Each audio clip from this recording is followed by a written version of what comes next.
is a pretty intelligent guy. He might not try to talk, and say different things that jump off the page at you, but he's not a stupid guy, man. He's intelligent. With Canelo, but beating his ass. How though? How does that look? Outbox his ass. Just outboxing and shit. What about the weight though? It don't matter. But been fighting big people all fucking life. We're gonna find out who the best man is. Only thing been I respect you for what you've done in the game. Cheeto. But you ain't never went up against me or my staff. That's the only thing been high. So you remember something. What? We've been here before. You trying to get there. Critics argue Jake Paul's influence comes not from rankings, but from his money. Analysts say he has the cash and promotion tools to shape fights however he wants.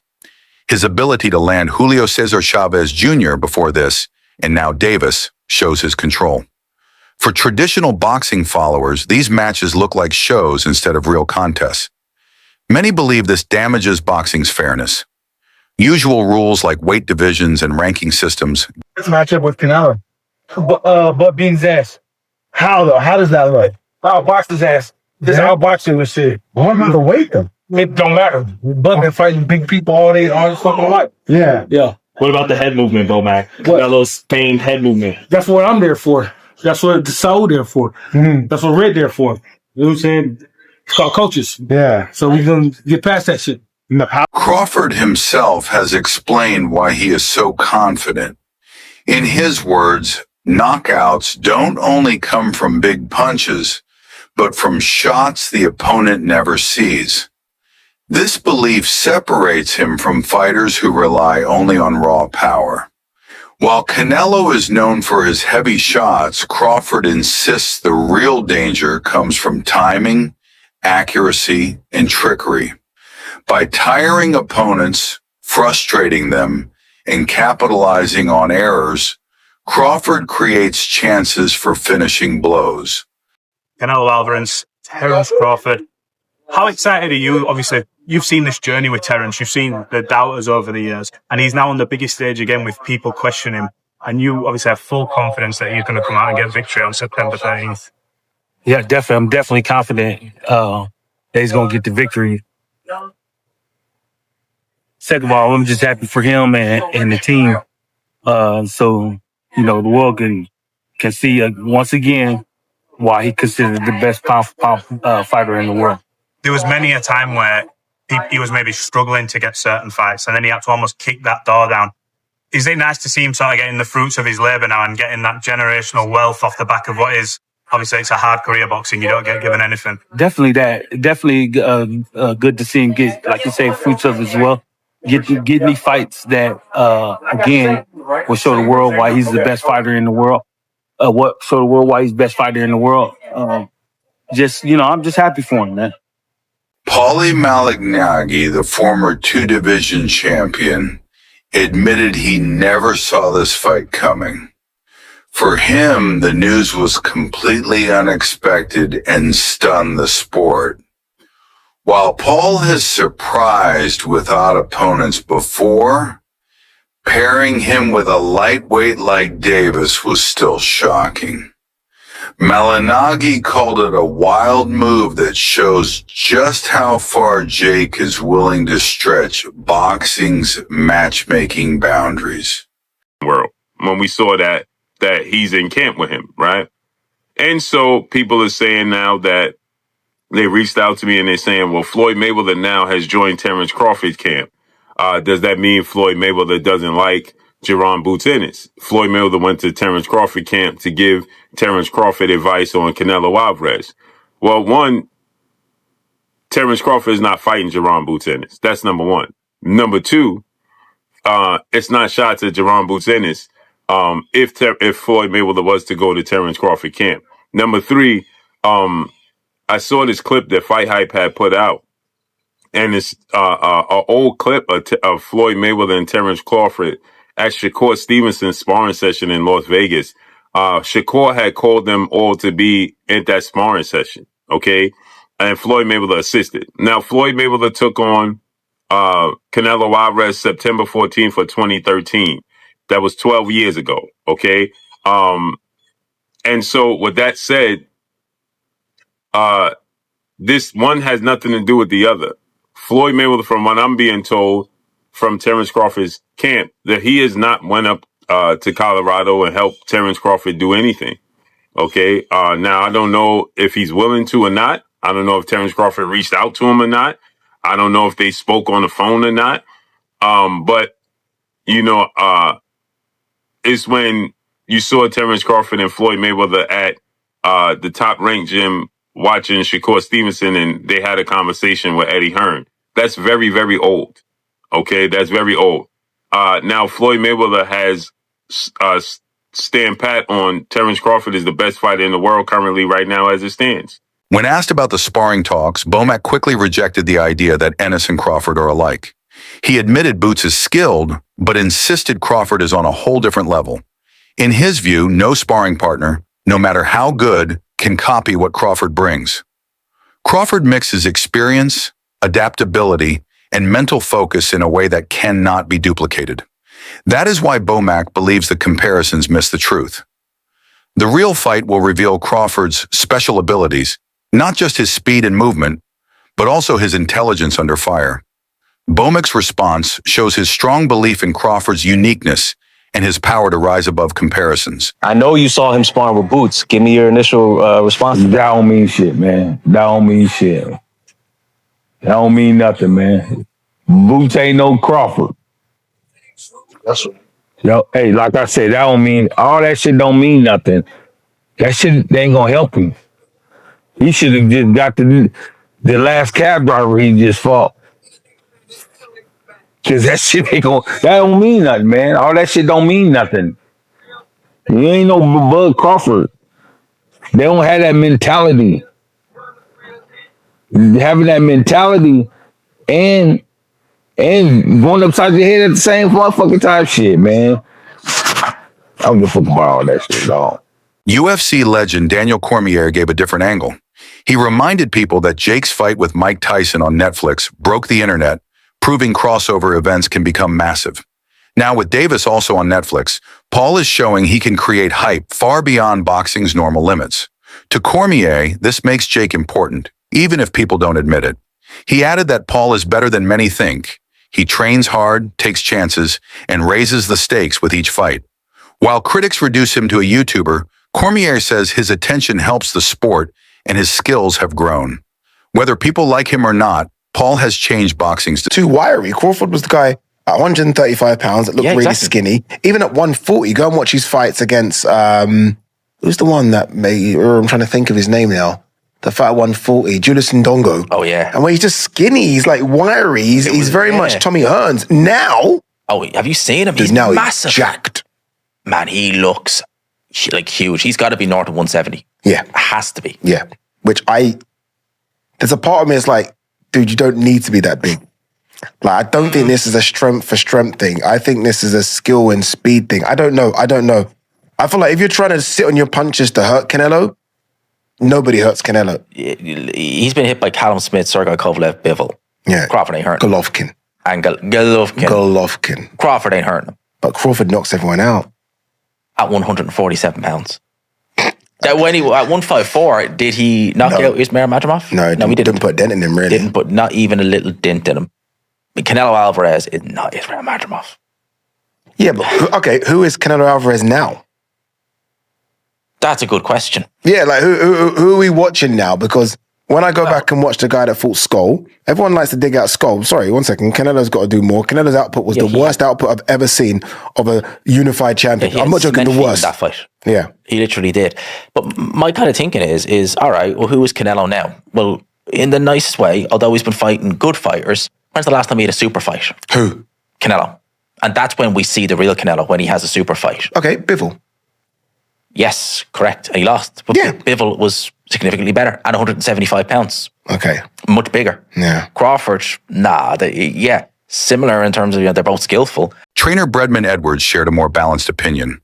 He explained that Crawford knows Canelo sparred with Ennis and respects the fact that Ennis has real power. But instead of letting that shake him, Crawford uses it in his training plan. Edwards stressed that Crawford's self-belief doesn't break because of outside talk about sparring.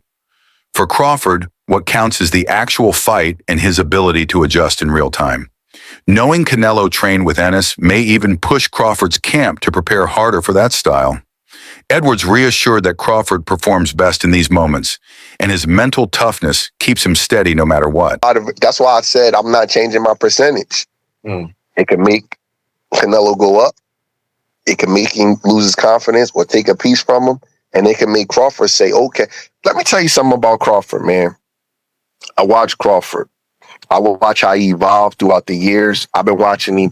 Me, Red, and Bomac been cool since way before Crawford hit the mainstream. Way before he hit the mainstream.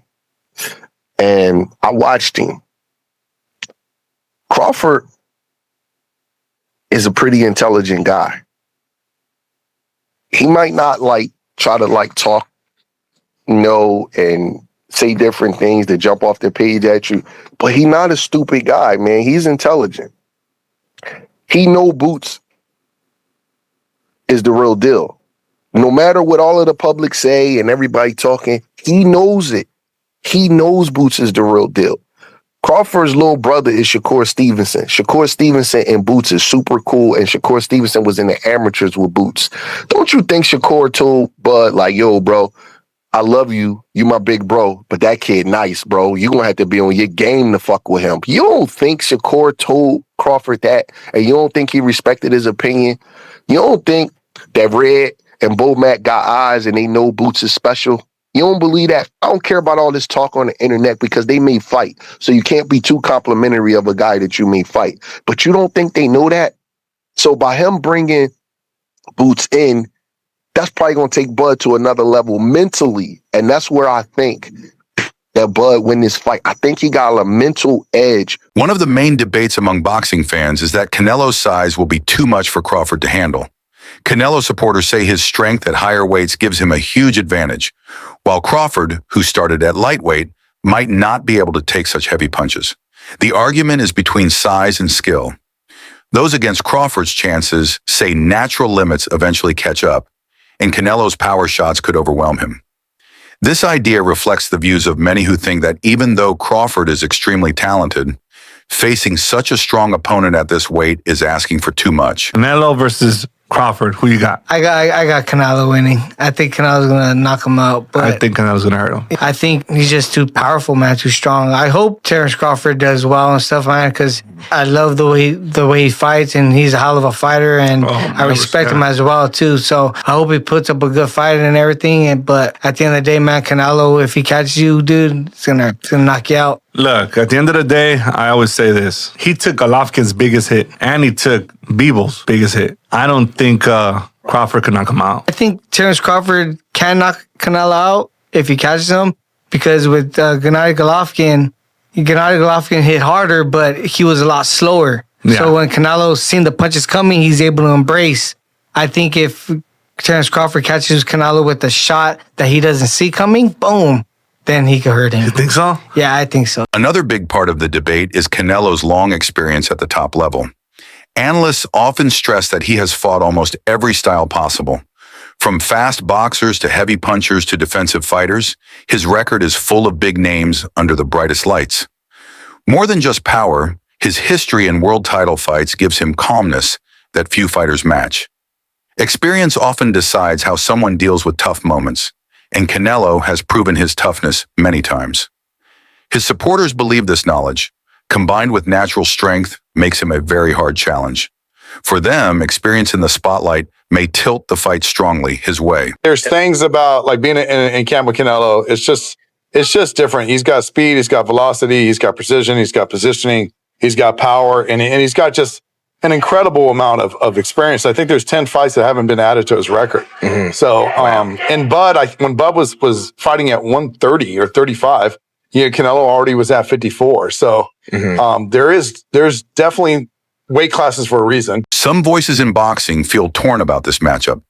On one side, they respect Crawford for daring to chase greatness, but on the other, they wonder if Canelo is the right opponent to secure his legacy. Their worry isn't about Crawford's ability, but about whether the size gap will take away from his true skill. They argue that Crawford could have chosen other routes to prove himself without fighting a much bigger man. Yet they also admit this fight gives him unmatched attention and money. So while concerns remain, many still see this challenge as Crawford's chance to shine. Okay, man. Another good segue. Let's talk about the real deal, though. Brian, you know, questionable fighter. Some people always question certain things. That boy Canelo, that boy Crawford. Nobody questioning those two. How you feel about that fight coming up? I'm questioning it. I'm not a fan of it. Oh, what? Big man, little man. I wish Crawford had some other opportunities to really solidify his greatness in a different way. Canelo, he's got Bibble. He's got Benavidez. He's got all these other legitimate 168, 175-pound guys that he can fight, for my opinion, to really help his namesake. And you're going to go fight a little smaller guy. And I'm not something against Bud. Bud is as a talent as they come. Really? But you're talking about a guy that probably walks around at 180, 190 pounds. Bud is not a huge, massive guy. Right. I don't know if y'all can tell us what the hydration clause is. I'm not sure if you got that worked out. Probably not. Okay. Because Canelo is obviously the A side. But I just think there's better fights for both of them to be had. I'm glad that Bud is going to get this payday. Very important. Okay. I hope he doesn't rob it to the sunset after this one. But I'm really disappointed in Canelo because I felt like Canelo has a lot of other opportunities he could to really solidify himself as being a pound-for-pound great. And I think this is going to kind of, win or lose, is going to tarnish his reputation. Really? Now, what if he takes this fight and then he rides off into the sunset with Benavidez? Same thing. Like that, same thing? I mean, he's got to fight Benavidez. He's got to fight. But he's got to fight Bivol again. He's got to fight these up-and-coming 168, 165 to 175-pound guys. Bomac described the fight not as a clash of size and power, but as a battle of brain power. He focused on the little details that decide matches. Timing can cancel out strength, and speed can balance size. For Bomac, Crawford's genius is his ability to adjust instantly, making him a puzzle opponents cannot easily figure out. His phrase, "skills pay the bills," is not just a catchy line, but the belief that guides Crawford's career. It shows that while Canelo brings power and experience, Crawford's deep knowledge of boxing's fine points gives him every chance to defy the odds. We know where we need to be, like how we step in the ring. We got the doctors and the scientists and the nutritionists and everybody that's in camp that's going to do their part to get where we need to get. How much more power does he have? He got some stunning power up there, and we're just going to sustain it for 36 minutes. Why do you believe you've got what it takes to come up 2 divisions? Like I told the other guy, skills pays the bills. You got to have skills, man, to be going up there to fight somebody like that, like a Canelo. And not only is his offense, he's got to have defense too. Yeah. You know what I'm saying? So, styles makes fights. Bud got the better skills, and he got the better mind too. Do you think with the styles in mind, but also the weight in mind, he can get that job done based on he's just so much more excelling in the skills? You know what? He gonna get the job done. I promise you. He'll get the job done. Because boxing IQ is off the charts. You know what I'm saying? Next to Canelo, not taking nothing away from him, but just a little bit better. I can tell you fully believe in your fighter and he believes in himself too. There was a slight back and forth at the press conference there. That was just a battle of belief. Who believes they're better? Obviously, Terence believes he's better. Did you look into that? What happened at the press conference there as the first That's just press conference, man. The reason why I believe into my fighter is because from day one, the first day he walked in the gym to where we at now, we haven't lost yet. Okay? He got a loss. He got 2 losses. How does that affect him coming into this fight? One thing about this, I always remember this. He got 2 losses, right? We got no losses. So we know what to do to get that win, right?